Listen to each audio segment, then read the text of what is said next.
Hello everyone, welcome back to IDB Institute of Finance and Accounts. My name is Anamika and today I am going to tell you about company registration process.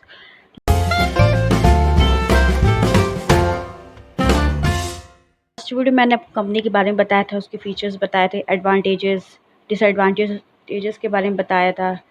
फिर मैंने बताया था documents required for making a company, जिसमें मैंने आपको pan card के बारे में बताया था, एड्रेस प्रूफ बताया था, रेजिडेंशियल कार्ड के बारे में बताया था, है ना। इस वीडियो में हम बात करेंगे company registration is also referred to as incorporation of company or formation of a business. Registering your company makes your business a distinguished entity and gives it a legal existence. यानी कि अगर आपकी company registered हो जाती है तो वो एक लीगल फॉर्म में तब्दील हो जाती है ना। Second point is the company registration process in India is done under the ministry of corporate affairs. यानी कि जो हमारा MCA होता है, मिनिस्ट्री ऑफ कॉरपोरेट अफेयर्स के अंडर में हमारा रजिस्ट्रेशन प्रोसेस होता है। Following steps are required for making और formation of a business. First is apply for director identification number, यानी कि DIN। ये होता क्या है? The first step towards the company registration process in India begins by obtaining the unique identification number। यानी कि जो हमारा फर्स्ट स्टेप होता है रजिस्ट्रेशन ऑफ अ कंपनी की तरफ, ये हमारा एक फर्स्ट स्टेप है ना। by obtaining the unique identification number, DIN के थ्रू हमारा रजिस्ट्रेशन प्रोसेस फर्स्ट होता है। DIN होता क्या है? It is a unique 8-digit number that is issued under the companies act section 153। यानी कि कंपनीज एक्ट के अंडर इस सेक्शन 153 के थ्रू पाया गया है। ये एक हमारा 8 डिजिट का नंबर होता है और it is issued under the companies act under section 153। Now requirements for DIN include full name, father's name, date of birth, identity proof, address and its proof, PAN card copy and 2 photographs of all the directors। यानी कि DIN में क्या क्या चीज़ें include होती हैं? Full name include होता है, फादर्स नेम इंक्लूड होता है, डेट ऑफ बर्थ इंक्लूड होता है, आइडेंटिटी प्रूफ होता है, एड्रेस एंड इट्स प्रूफ होता है, पैन कार्ड कॉपी चाहिए होता है एंड 2 फोटोग्राफ्स चाहिए होती है। कौन से? किसकी? All the directors of the company. Application form is available online on the official website of the Ministry of Corporate Affairs as the DIN-1। यानी कि एप्लीकेशन फॉर्म कहाँ कहाँ पे हमें मिलता है? MCA वेबसाइट में मिलता है। और फॉर्म क्या होता है हमारा? DIN-1, है ना। All business owners need to register themselves at MCA website and acquire a login ID। जितने भी बिजनेस ओनर्स होते हैं कहाँ पे रजिस्टर करेंगे अपने आप को, मतलब अपने बिजनेस को? MCA में। MCA वेबसाइट हमारी होती है, यानी कि मिनिस्ट्री ऑफ कॉर्पोरेट अफेयर्स होती है। कब? जब इनकॉर्पोरेशन ऑफ अ कंपनी के टाइम हम करते हैं, है ना। And acquire a login ID, और लॉगिन ID भी हमें पता करनी होती है। The DIN form must be duly filled and uploaded after paying the application fees।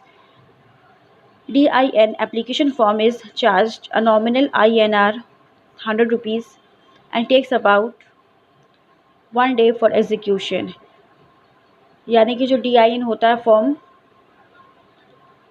It is uploaded after paying the applicable fees. जो भी हमारी फ़ीस लगती है तभी उसके बाद अब जब फ़ीस के लिए अप्लाई करोगे तभी फॉर्म सबमिट होगा, है ना।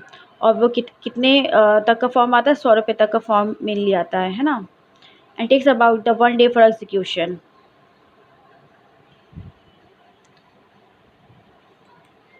Next one is apply for digital signature certification, यानी कि DSC होता क्या है? तो authenticity of the documents and information provided in the DIN-1 form can only be assured by getting a digital signature on all the documents submitted in the e-filing process।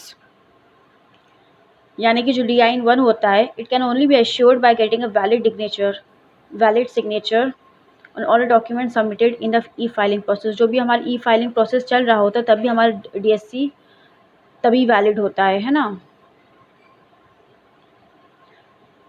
The requisites for application of DSC includes director's full name, father's name, date of birth, address with proof, PAN card copy, identity proof and a photograph। यानी कि क्या क्या चीज़ें include होती हैं? Directors full name होता है, fathers का नेम चाहिए होता है, डेट ऑफ बर्थ, एड्रेस और पैन कार्ड, आइडेंटिटी प्रूफ और फोटोग्राफ्स, ये सारी चीज़ें हमें चाहिए होती हैं कब? DSC के टाइम पे, है ना। The company registration process in India required every business to acquire a digital signature certification यानी कि DSC to ensure a secure way to get the document submitted electronically.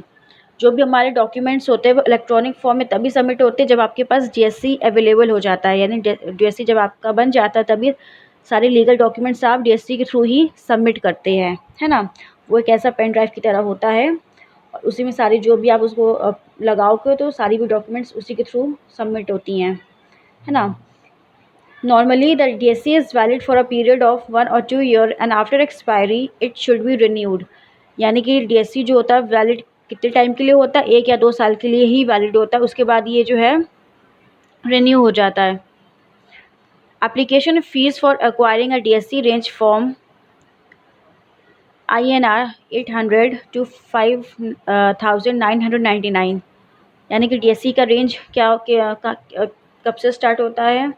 800 से लेके 5,999 तक, depending on the structure of the organisation and the validity period. किस पर निर्भर होता है? ये स्ट्रक्चर ऑफ द ऑर्गेनाइजेशन पर निर्भर होता है और वैलिडिटी पीरियड के ऊपर ही होता है, तभी उसी अकॉर्डिंग ही आपका DSC का चार्ज लगता है। जैसे बहुत बड़ा बिजनेस है उसके अकॉर्डिंग है, छोटा बिजनेस है या वैलिडिटी का जो पीरियड होता है वो कितने टाइम तक का है, उसी के अकॉर्डिंग जो DSC का रेंज आता है। DSC रेंज यानी DSC का जो प्राइस होता है ना।